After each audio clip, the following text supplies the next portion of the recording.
Hello guys, welcome back to our channel. నేను మీ హరిత గోరు. ఈ రోజు నేను మా హస్బెండ్ కలిసి రావులపాలెంలో చిన్న వర్క్ ఉంటే బయలుదేరాం. కంటిన్యూగా 3 days నుంచి వర్షం పడుతుంది కదా, అందుకే క్లైమేట్ చాలా కూల్ గా ఉంది. ఇలా కూల్ గా క్లైమేట్ ఉన్నప్పుడు బైక్ జర్నీ చేయడం అంటే ఎంత మందికి ఇష్టం? నాకైతే చాలా చాలా ఇష్టం. వర్షం ఏం పడట్లేదు కానీ క్లైమేట్ మాత్రం చాలా కూల్ గా ఉంది. ఇలాంటి క్లైమేట్ లో ఎంత దూరం జర్నీ చేసినా చేసినట్టుగానే ఉండదు. ఇంతకీ మేము రావులపాలెం ఎందుకు వెళ్తున్నాం, ఎక్కడికి వెళ్తున్నాం అని తెలియాలి అంటే వీడియో ఎండ్ వరకు చూడాల్సిందే. ఇక్కడ పొలం పనులు చేసే వాళ్ళందరూ చాలా ఎంజాయ్ చేస్తున్నారు. నాకు ఎందుకో తెలియదు కానీ తాడేపల్లి వెళ్లే రూట్ అంతా చాలా అందంగా కనిపిస్తుంది. చుట్టూ చెట్లతో బ్యూటిఫుల్ గా ఉంటుంది. ఇలాంటి టైంలో లాంగ్ జర్నీ ట్రైన్ లో చేస్తే అద్దరిపోతుంది కదా. నేను ఎప్పుడు లాంగ్ జర్నీస్ ట్రైన్ లో చేయలేదు కానీ షార్ట్ జర్నీస్ అయితే చేశాను. అలా చూస్తూనే రావులపాలెంకి దగ్గరగా వచ్చేసాం. ఇదే గోదావరి రివర్. నేను రావులపాలెం గురించి కొన్ని విషయాలు మీతో షేర్ చేయాలి. అదేంటంటే అప్పటికి మనకి 50K ఫాలోవర్స్ కూడా లేరు ఇన్స్టాగ్రామ్ లో. అయినా సరే నన్ను రికగ్నైజ్ చేసి సియాసి క్లబ్ వారు వేమన జయంతి మరియు సంక్రాంతి సంబరాలకి నన్ను ఇన్వైట్ చేశారు. నాతో పాటు చాలా మంది ఇన్ఫ్లుయెన్సర్స్ కూడా వచ్చారు. నాకు తెలిసి చాలా మంది ఆ వీడియోస్ చూసే ఉంటారు. ఫస్ట్ నేను వెళ్ళినప్పుడు ఎలా ఉంటుందో ఏమో అనుకున్నాను గానీ అసలు వెళ్ళాక తెలిసింది వెళ్ళకపోయి ఉంటే ఏం మిస్ అయ్యేదాన్నా అని. వాళ్ళు రిసీవ్ చేసుకున్న పద్ధతి, మమ్మల్ని చాలా జాగ్రత్తగా చూసుకుంటూ మాతో పాటు మా ఫ్యామిలీ మెంబర్స్ ని కూడా చాలా జాగ్రత్తగా చూసుకుని ఆ ఈవెంట్ అయిపోయాక అందరికి దగ్గరుండి మరి వడ్డించి చాలా అంటే చాలా జాగ్రత్తగా పంపించారు. నిజంగా ఆ డే నేను అసలు మర్చిపోలేని. అందుకో ఏమో నాకు తెలియదు గానీ రావులపాలెం అంటే నాకు చాలా ఇష్టం. ఇంతకీ మేము ఇప్పుడు ఎక్కడికి వచ్చామని చెప్పలేదు కదా. మేము రావులపాలెంలో ఒక పని నుండి వచ్చాం, కానీ అనుకోకుండానే మేము వెళ్లే ప్లేస్ దగ్గరికి ఇంకా కొంచెం టైం ఉందని అక్కడ మా హస్బెండ్ కి వాడపల్లి బోర్డు కనిపించిందంట. ఇంకా అస్సలు ఆలస్యం చేయకుండా వాడపల్లి శ్రీ వెంకటేశ్వర స్వామి దేవస్థానానికి తీసుకొచ్చేసారు. నేను గుడి గురించి విన్నాను కానీ ఎప్పుడు రాలేదు. మేము వచ్చింది ఫ్రైడే, అదే సాటర్డే అయితే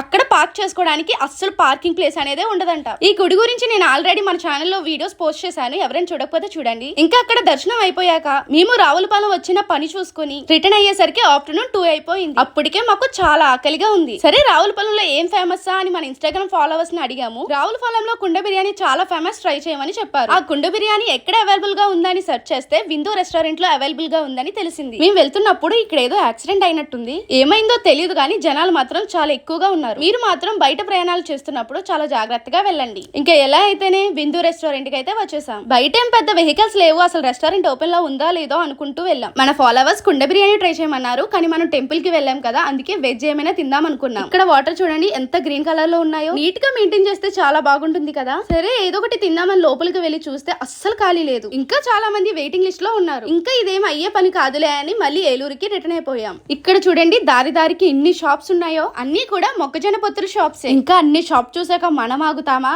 అసలే ఆకలితో ఉన్నాం. సరే ఏదైనా తీసుకుందామని ఆగాం. ఒక్కొక్కటి 20 రూపీస్ చెప్పారు. ఇక్కడ నాటు పొత్తులు లేవంట, ఓన్లీ స్వీట్ కార్న్ పొత్తులే అంట. స్వీట్ కార్న్ ని ఉడకబెట్టడమే కాదు కాల్చుతారంట కూడా. కాల్చింది తీసుకోవడానికి మాకు ధైర్యం సరిపోక ఉడకబెట్టిందే తీసుకున్నాం. స్వీట్ కార్న్ చాలా తీయగా ఉంటుంది కదా, అదే ఎక్స్పెక్ట్ చేసి తిన్నా. ఉడకబెట్టినప్పుడు సాల్ట్ వేయడం మర్చిపోయారనుకుంటా. టేస్ట్ చాలా చప్పగా ఉంది, అస్సలు తినలేకపోయాం. అన్ని కరెక్ట్ గా ఇలాంటి టైంలోనే జరుగుతాయి కదా. అటు తినలేక ఇటు పడేయలేక ఏం చేయాలో అర్థం కాక మా హస్బెండ్ ని అడిగా, నువ్వు తింటావా అని. దానికి మా హస్బెండ్ ఏమన్నారో తెలుసా? బాగోలేదు కాబట్టి నాకు ఇస్తా అంటున్నావు, అదే బాగుంటే నాదే నువ్వు తీసుకునేదాను కదా అన్నారు. మరి అంతే కదా, ఇంక చేసేదేం లేక కొంచెం తిని మిగతాది పడేసాను. ఎలా అయితేనే ఇంకా జర్నీని ఎంజాయ్ చేస్తూ ఇంటికైతే వెళ్ళిపోయాం. సరే నెక్స్ట్ వీడియోతో కలుద్దాం, బాయ్.